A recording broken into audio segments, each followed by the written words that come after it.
感情希望基金会逐档拢会办画图的比赛，鼓励朋友把家己的生命故事画出来，除了帮助家己，嘛会当来鼓励其他的朋友。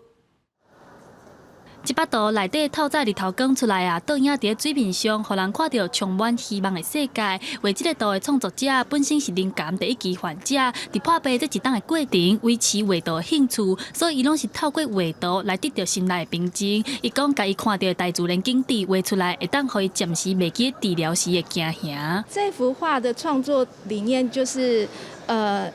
你去接触大自然，可以得到一些比较平静的心情，然后会有一种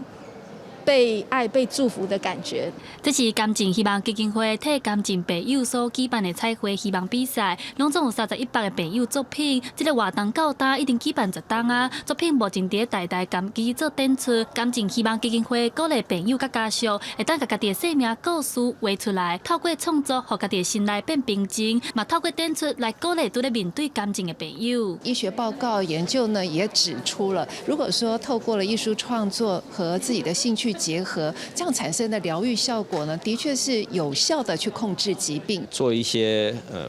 有益身心的活动，治疗癌症只是在生活中加了一点点其他的你需要增加的工作。台大甘基重新建议，拄到感情的朋友，唔免记得甲原本的头路辞掉。因建议若是会使，其实照常生活就好啊。上好找一寡家己有兴趣的活动，维持规律的生活，对身体健康、病情拢有真大的帮助。记者戴亚轩、柯敏哲台北报道。